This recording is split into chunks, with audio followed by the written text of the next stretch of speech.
Hey folks, Jeff Salzman here, and welcome to the Daily Evolver. One of the best parts of doing this podcast is that I get to talk to cool people who are doing interesting things in the integral world and really moving the ball in terms of, the evolution of consciousness and culture. And this is certainly true of my guest today, Thomas McConkie, who is pioneering what I consider to be a true integral spirituality. And it's a spiritual path with individual and collective aspects, in community aspects. And I'll leave it there for a moment while we welcome him to the podcast. So, hey, Thomas, good to have you with us. Good to be here, Jeff. Thanks for having me on. You bet. So before we get into what we're going to talk about, let me just let the folks know a little bit about what I know about you and our history. And I think you and I met probably around 5 years ago at a meditation retreat that was led by another conscious evolutionary, our dear sister, Roshi Diane Musho Hamilton.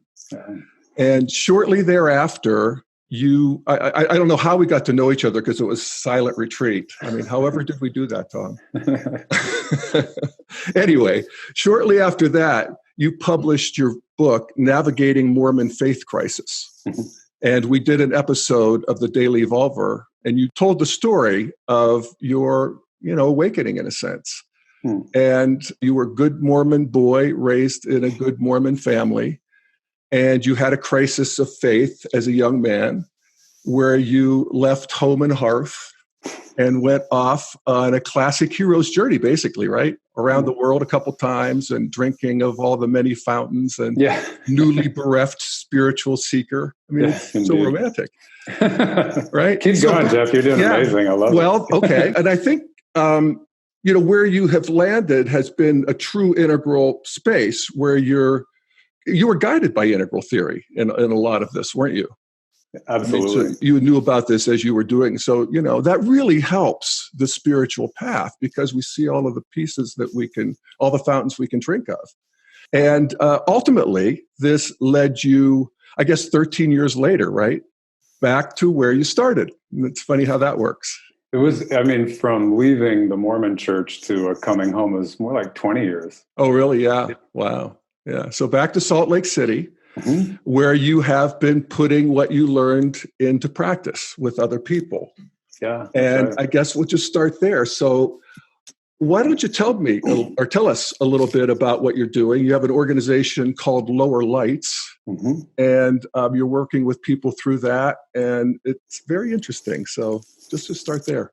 I appreciate it, Jeff. Well, that's a really generous introduction. I feel the love of my friend coming through there. Yay! How integral what I'm doing is, will be left to the, true integralists, to see if it measures up. But I certainly have an intention to integrate, and it's led down a really fascinating path that feels really growthful and generative, and it's, kind of an evolutionary experiment. Yeah. As we might say around here. Yeah. Well, I love what you say in your website. You talk about the journey of becoming. Okay. So that's the evolution. We're evolving beings in an evolving cosmos. And it's a cosmos that has material exteriors and it has an interior reality that is just as important. Right. And then you say, how do you put it? You use mindfulness, adult development, and the wisdom traditions. So that's a potent brew there, right?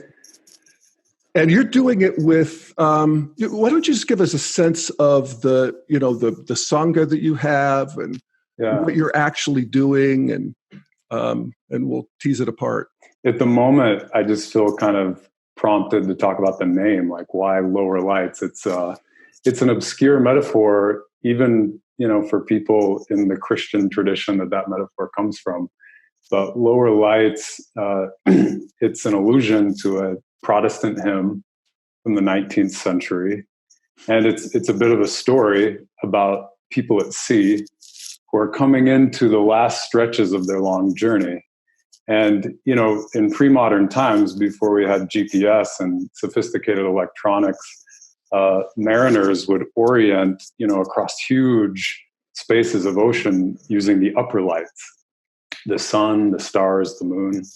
But then when it came to very close distances, like, a few hundred meters out from the shore, when they're looking to come into harbor, all of those distances were wrong. It wasn't helpful to see, where's the North Star, and how does that tell me if I'm going to be dashed on the rocks, 50 feet ahead. And so what the mariners relied on were the lower lights.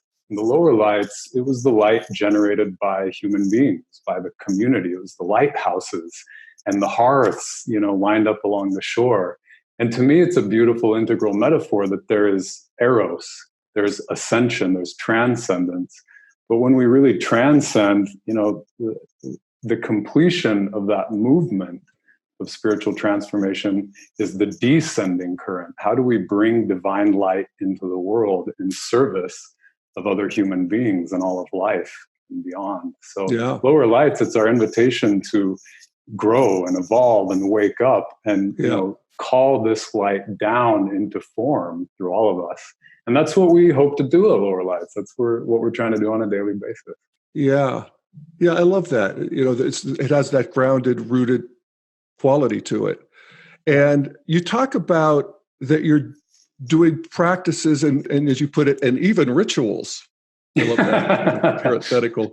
It's sort of inevitable, isn't it, that we would create new rituals and new practices around an integral view, which includes, the East and the West and the modern and the pre-modern and interiors and exteriors of Western psychology and all of that.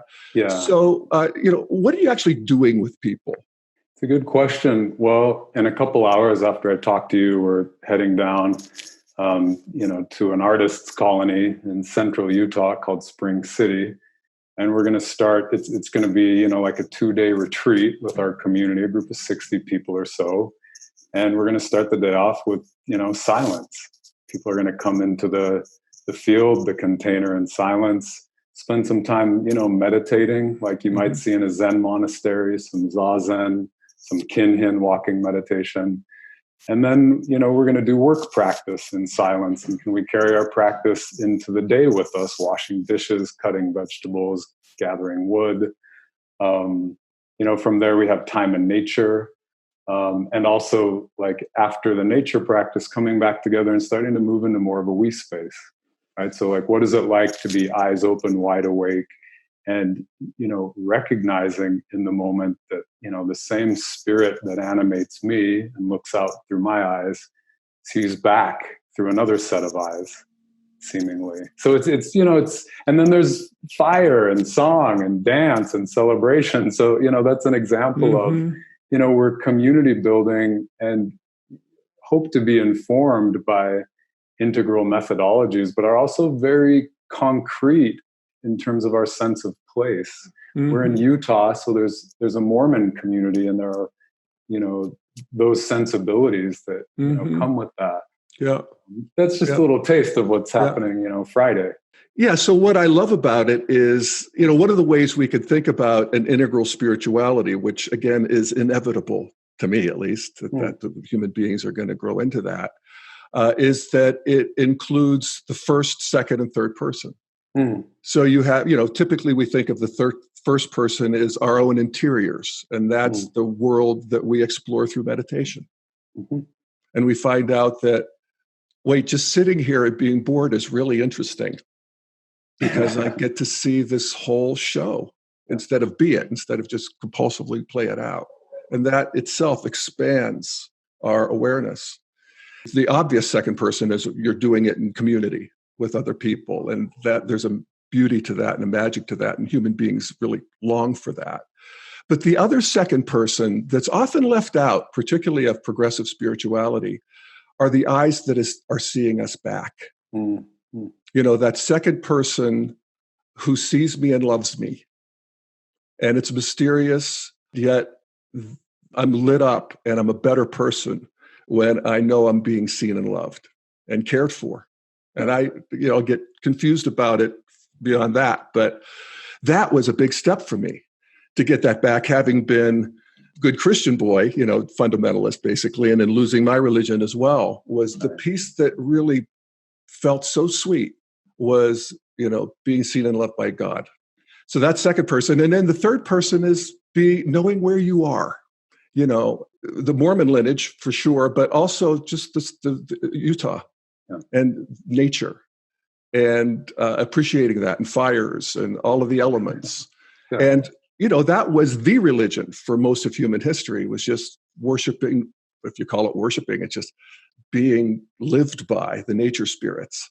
Mm. And all of that's available to us. Isn't that great?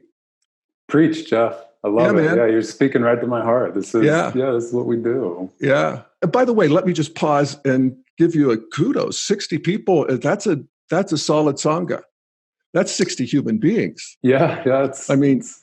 With all due respect, it sounds like a lot of trouble. Right, coming from Jeff Saltzman, a type 5 introvert who prefers to, and yet who started the Integral Center and tried to do, it's like I loved doing a church till the people showed up on that classic sort of joke. Right. I'm a little more gregarious, the big community gatherings are more my speed. That's where I prefer to work. So I'm happy people show up and, bring their hearts to the fire with us. Right on. So you have, a Mormon flavor, would you say, to this? Where's Mormonism fit into this? Because, of course, Mormonism is a traditional religion with modern sort of aspects to it, too, right? It has notices planets and the bigger cosmos and all of that. But anyway, how's that fitting in? How's it fitting in? Well, let me back up a little bit. That, a meditation teacher of mine in my mid-20s introduced me to Integral. He was a big Wilbur fan and well-read, and he had this intuition like, you've been doing the states thing for a while. How about the stages now? And that, it just blew me away. Like so many people who first came into contact with Ken's work, it just changed the whole playing field for me. My response, honestly, I read my first Wilbur book, learned about adult development for the first time. I'd been deeply estranged from the Mormon faith, the LDS tradition for, I guess it'd been 12, 13 years at that point. And my honest response, totally spontaneous to reading Ken's work, was, I can't believe it. I can be Mormon again. And and I was surprised to feel that. I didn't know that I still wanted to be a part of my native tradition, the LDS church. And it was this weird jarring moment, like, whoa, where did that thought come from that I can still be a part of this? Then the next question is, well, how do I actually take the steps to come back and embrace a tradition I thought I'd left, long behind? And I realized there was something missing for me. And you touched on it so beautifully just now.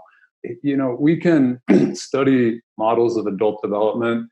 We can get our meditation on and, get a good samadhi going and, take the, transcendent 50,000 foot view.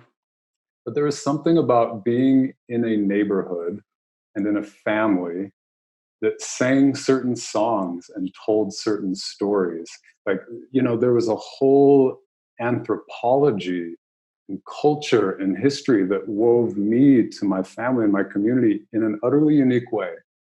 The same way the very language we're speaking right now to communicate to each other reveals different aspects of reality in a unique way. I believe human traditions do that. Mm-hmm. So it just like a poet would relish in the tools of his or her language, I just began to relish again and like, wow, look at these unique and shimmering gifts. The tradition that the Latter-day Saints have passed down to me offered to me. And I started to create with them. And I started to, use the integral models of first, second, third person and states and stages. And it just blew open into infinity. It's like, man, this is one hell of a playground. Thank you, Ken Wilber. Thank you to all my teachers who helped reveal this. It was just life-changing. Yeah. Are you finding that you are able to transmit this to your people? Poco a poco, it's happening step by step, little by little, but absolutely. The book that my wife and I created together, she illustrated it, I wrote it, that kind of brought awareness into this local community that there are different Mormonisms. We construct different meanings of what we conventionally think of as the church. It's actually an infinitude of churches that we're creating moment to moment, and that they hang together in a beautiful integral Indra's net. And we started to tell that story, and people came out of the woodwork, and they're just like, oh my goodness, like I'm a Mormon at this stage. That's what, people just started coming up to us, and they had a really similar response I did, which is that there's so much love in my heart for my family, my tradition, where I come from. And I see a way to take the very best of that, right, move forward with it, march forward into novelty. And so we've just grown. I mean, really, since the book came out 4 years ago, we've just been growing nonstop. Wow. Yeah. Yeah. You talk about there being several churches. And, one of the ways of slicing and dicing that is just seeing it, the traditional and modern and postmodern. And those are big categories, but really helpful. But the sort of rub is that the modern, rational, secular worldview is often the stage where you leave the church. Indeed. But to see that as actually a stage of spiritual development is there is no God. And then sort of deconstruct that mythic, totalitarian kind of, triumphalist kind of thing. After you do that, then you could get it back in a way that's actually liberated. Right. I think of Paul Ricoeur's term, the second naivete. Yes. When we're able to descend back into the embodied forms again, and they're reanimated and enchanted all over again. Yeah. That's just a lot of what we intend for. I mean, do you commune with the higher being? Do you pray? Do you do that sort of thing? Or is that the bridge too far? I do. And some people in our community do. And sometimes I've even gone so far as to, extend invitations to people to, give and receive blessings in the community. And some people are lit up by the opportunity to channel that divine power through themselves. And other people are deeply triggered by that language and that practice. And we're all together healing and working it out. So yes, there is that element in our community and our practice. Yeah, I think it's one of the challenges as we think about an integral spirituality going forward. Yeah. Where we integrate this is that we're going to have people who still have antibodies to anything, particularly in the second person. I mean, they can go into meditation, as I did. I was a good atheist meditator for many years, and I'm grateful for that and what I gained from that, and still do it, And then so you got those people, and then you got the people who are willing and open, and you got the people who are lit up by it. And this is the challenge of an integral spirituality where we don't have a catechism quite. Right. Everything included could be, a mess. Yes, indeed. As I understand integral and as I identify as a member of the integral community, this feels like a frontier to me in integral practice, which is like, it's one thing to become self-aware of development and evolution. We see that happen really self-consciously and naturally at Teal on up. But then that move to say like, okay, I'm aware of the sweep of evolution, and I choose to commune with people in my neighborhood who are coming from very different value systems, very different worldviews. And like, I bring my heart to this altar. Yeah. This is a devilish question. And yet I believe we're living into what the future communities will look like. That I believe it really will hang together. Yeah. Ken talks about pacers of transformation and sex ecology, spirituality. And at some point, collective consciousness is going to evolve and manifest organizing principles that allow us very different kinds of people to come together and commune in a totally new kind of way and deeply honor one another's developmental rights, the right to see and make meaning of reality however it makes sense to us in our heart of hearts. Yeah.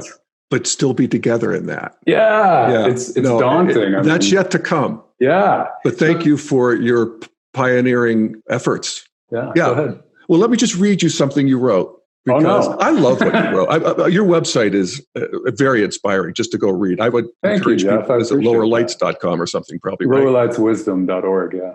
like I was saying, lowerlightswisdom.org. Here you talk about, what you're doing, meditation of the wisdom traditions, and then adult development. It's sort of the three big categories. And here's what you write about adult development. Never before have so many different kinds of people and worldviews coexisted in the same space. Too often, we assume that people who don't see the world the way we do must have just lost the plot somehow. Whatever it is, we think they don't get it. Adult development offers us a shocking new look at the very distinct worlds we all inhabit, as well as insight into how we can tread more lightly on one another's sacred ground. That's beautiful. Thank you, Jeff. Talk about practice, and then you go into different experiences for different people during different phases of development are supportive for ongoing growth. Research indicates that while we can easily plateau in our adult development, we don't have to. In fact, there seems to be no upper limit to how much we can grow. The latest stages of human development remain a mystery waiting to be lived. Fabulous. And then your last line, we invite you to come and discover with us in community what the next unfolding in your life looks like. Fabulous. Thank you, Jeff. Yeah. I appreciate it. I mean, that's well-defined integral spirituality. That. Yeah, you bet. I appreciate it too, man. So I wanted to get into some of the specifics of what you're offering, particularly in the sort of big flagship course that you're doing, right? Yeah. Which is called Spectra, 9-month Journey of Transformation. And this is a serious investment for people.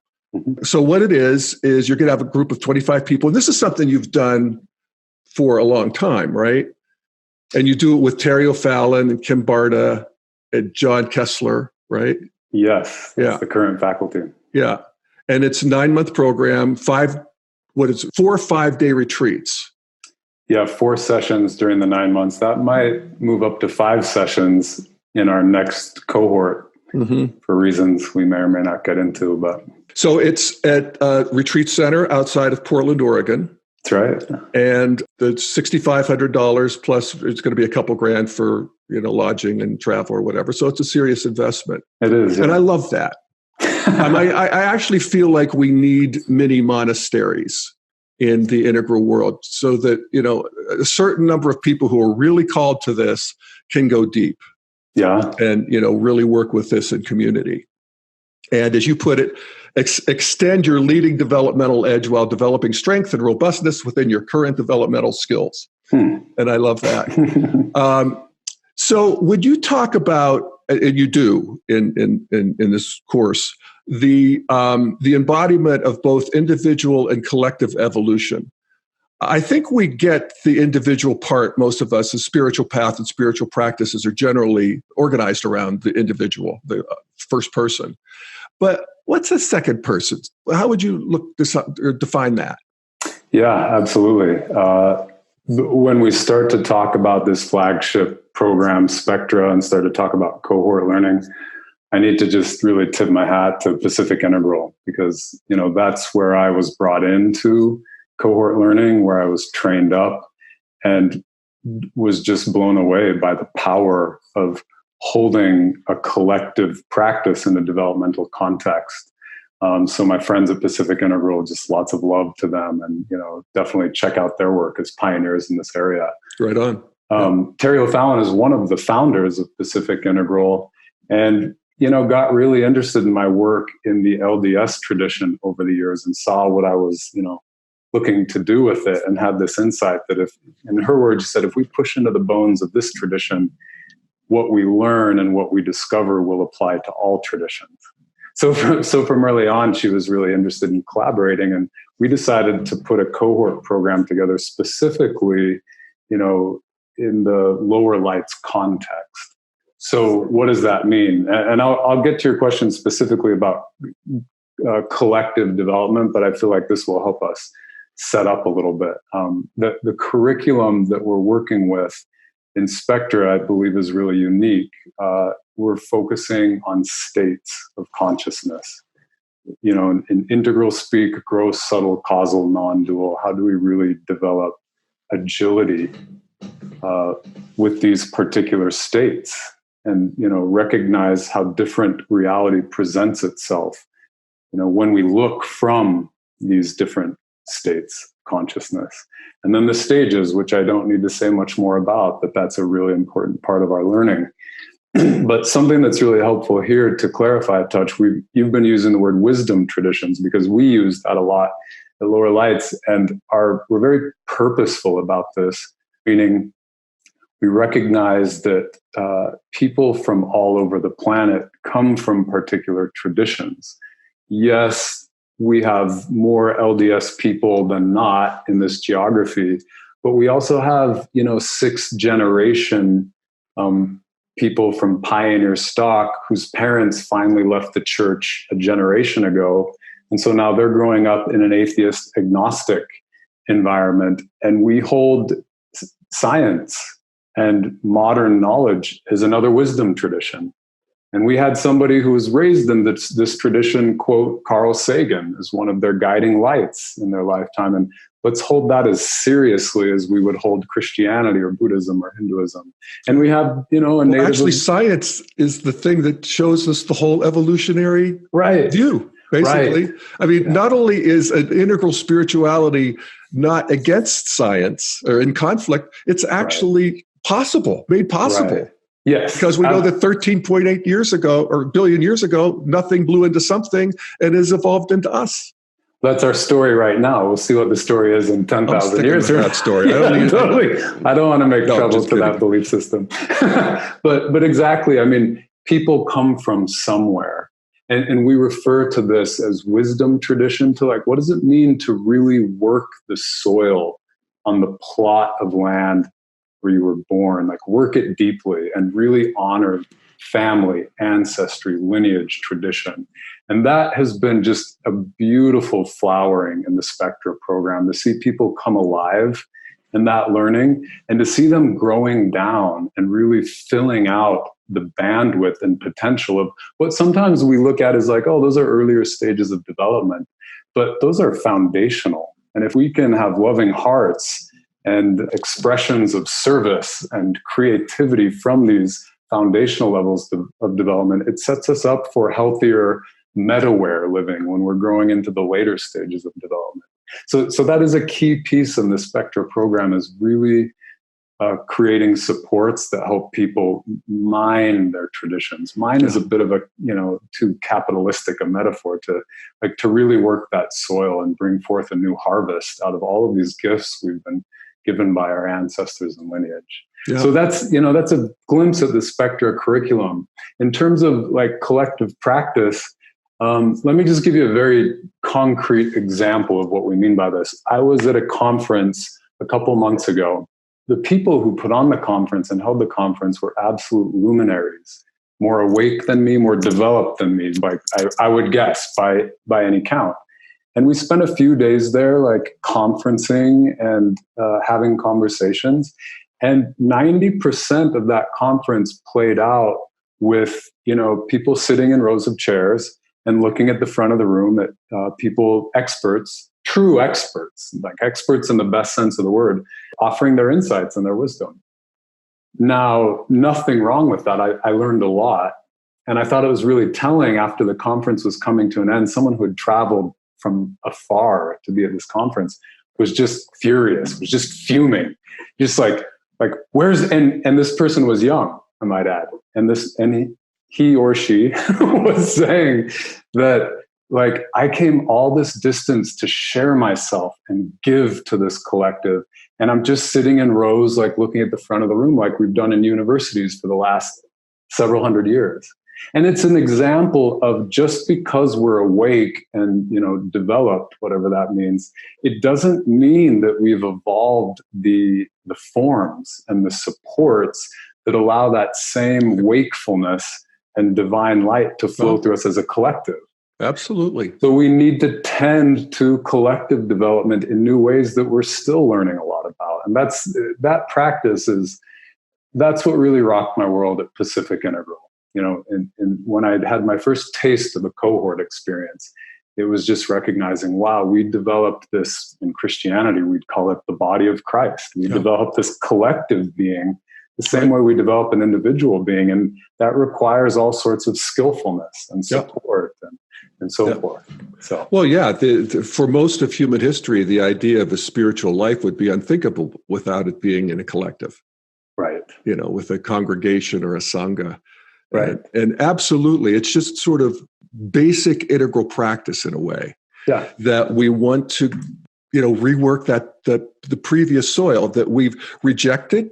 Oftentimes, magic is rejected by traditionalism. We want to get rid of all the golden calves, and God is in the sky and all of that. And all of these things that have been rejected appropriately, because that's how we grow up.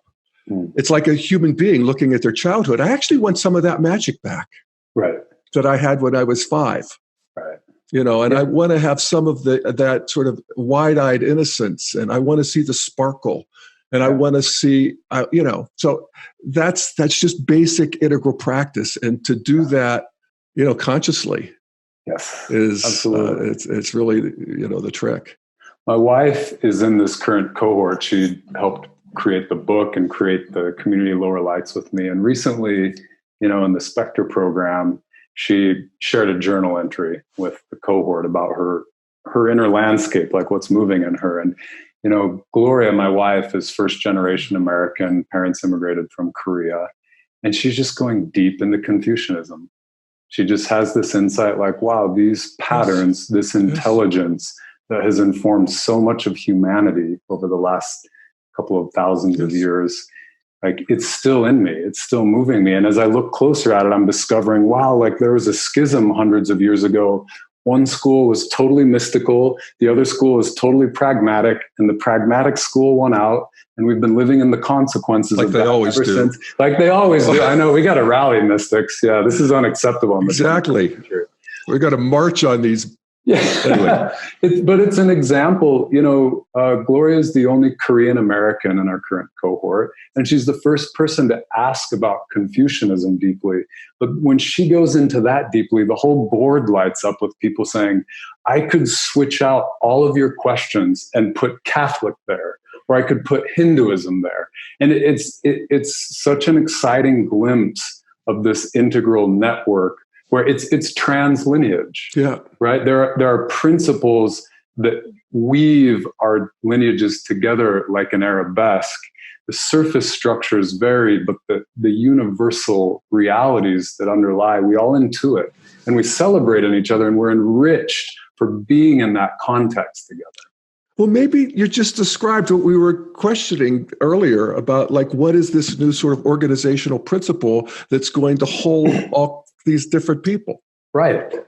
Indeed. And, in our response, we're experimenting. We don't know, but one of our, I would say the backbone that organizes our Spectra program and just the curriculum and the intention at Lower Lights is integral polarity practice. This is obscured yet to the integral community, but it's, interesting to note that way back, would it have been in the early 90s, the Integral Spiritual Center, the creator of integral polarity practice, John Kessler, met up with Ken Wilber. And, Ken was moved enough by integral polarity practice. He said, hey, John, will you and Sally Kempton chair, the spiritual center and, use your leadership to help guide us? So Ken recognized years ago that integral polarity practice had power to synthesize and organize. And we've been working with that and, just inspired by those patterns to see what we might be able to evolve together in community. Yeah. So I see that. I love what you say. You say that polarity practice collapses stress-inducing polarities, which they are, into non-dual still points. That's nice. Yeah. But what we get from the polarities is a bigger playing field. Yeah. Yes. Because, we go all the way over here and we go all the way over here. And then once the whole field is revealed to us, and that's an uncomfortable, as you say, stress-inducing thing to do. We do it culturally, too. We're doing it right now with the culture wars. And, cultures have always done this. They get this big field, and then, just before we get ripped apart, we can see, hey, wait a second. I want all of that. Yeah. I mean, I'm tired of the war, but I want the best of all of that. Yeah. And there's a new, it's such a relief. Right. That God bless us all. Indeed. Yeah. One of the deep insights that I have grown a lot in through integral polarity practice is this recognition that if we can become this still point, which, by still point, the way we use that language is it's a place from which we can manifest non-egoic virtue. Virtue can sound stodgy, but it means if I am deeply at rest, then naturally what flows out of the center of my being is a quality of loving acceptance. Thank you. Yeah. Right. Yes. And so, like, among other things in this polarity practice, we're practicing non-egoic manifestation in the world. And what we find is that different faith traditions, different sacred and secular traditions, they manifest different virtues beautifully. Mm-hmm. And we need all of the virtue of humankind. So exactly. Yeah. So imagine just, I'm kind of getting these images of a cornucopia or this star-studded sky of just human virtue that's, lighting up the world. Yes. And that's the inquiry. Yes. And the different lights have been shown on that. Yeah. Like the Confucian and the Christian and the Zen and and the nature mystics and all of that. And I want all of that. I want to know what the Confucian thing is. Yeah, exactly. Yeah. I'm not going to go deeply. I'm not going to whatever, but I want to know what that is. Yep. Because it's a piece of the puzzle. Yeah, exactly. So I notice you also focus a good bit on, and this is, again, good integral practice, on shadow work. Right. Which is the part, looking at the stuff that's driving us crazy and, turning towards it. Indeed. You've had Kim Barta on your show. Kim has been brilliant at designing a curriculum to really help the collective do deep and meaningful shadow work at an individual level, at a collective level. So he's been a big part of designing our curriculum that way. And, and John, in integral polarity practice, his approach to shadow work is different, complementary. So we're really taking it from a lot of different angles. Could you give us just the flavor of each of those? Well, what's interesting, Kim and John both have a background in Gestalt, in voice dialogue. So, one example of many practices that could break out in the Lower Lights community or Spectra program is, we're actually asking two aspects of the individual self or the collective self that might be clashing to actually engage one another and, have it out. But not just a free-for-all, but to hold a space of deep presence as a collective, have two voices come together. Let's get juicy. I'll tell you a big movement in the cohort right now in Spectra is around eroticism, sexuality. And there's a voice saying we've been boxed in too long. We need to free ourselves and free up this awesome creative energy. And there's another voice aspect in the cohort saying that could do a lot of damage. How do we reconcile these? So, in voice dialogue, ask each of these aspects of the self, what is your positive intent? In what way do you serve the self and the collective? And to bring their wisdom into the group rather than just banging at each other endlessly, to just take in their wisdom and integrate that wisdom. And that's one approach to shadow work that is really profound. And wow. Well, all I could say is better you than me. Jesus. This is where I see my arrested development, and I'm fine with it. Right. No, I'm just kidding. No, that's juicy work. It feel like it's almost nuclear. There's nuclear energy in these little pieces. Oh, yeah. That's a really good way to say it. Yeah. You split that atom of eroticism. You split that atom. And, look out. Look out. It's going to be dangerous work. And that's only one piece of it. But that's what we're doing here. Yes. We human beings just can't help ourselves. We just keep getting in each other's hair. And, it's nice to do it in a way, like you said, where it's not a free-for-all, where we can actually control it and see where we go off track with these things and come back on track and Yeah, that's right. We're fantastic. interested we want to produce good fruit, not just conflict for conflict's sake. So we're humbled by the work and continuing to learn. But, this curriculum, which just kind of grown out, just arisen out of the field, states, stages, shadow, psychological healing, all of that in service of helping us deeply connect to lineage, ancestry, tradition, and bringing our whole self forth in service. That's what's happening. That's the laboratory right now at Lower Light. Hallelujah. We're loving it. It's amazing. Well, and of course, that last part about stepping into the world, it's just, you got to. You just can't keep it to yourself. Lower Lights. Human beings can't do that. We lights, can, man. But it leads to, unhappiness. Yeah, indeed. Yeah. So, fabulous. I love what you said here too. You're looking for universal wisdom patterns from the great wisdom traditions, both sacred and secular, and how they help us enter an imaginal field where ancestors past, present, and future stand in support of your heart's deepest longing. That's a lot. First of all, let me just say, I love the ancestor stuff. And to feel, this is another second person practice, to actually feel how we are continuing to express this lineage of humanity that is particularly ours. Yes, we live in a field of benefaction. And this field is not just impersonal or even transpersonal, it's deeply personal.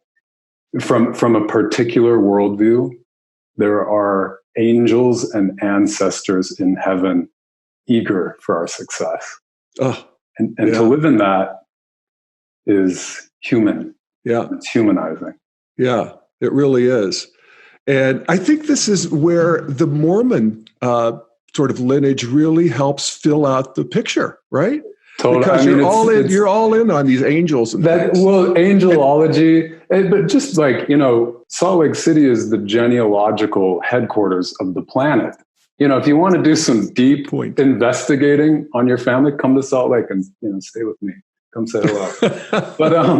But it's comical to me. Like when we're at these Spectra retreats and people are breaking off into groups and just starting to call down what their work is looking like, what's shaping up through their lives in the world.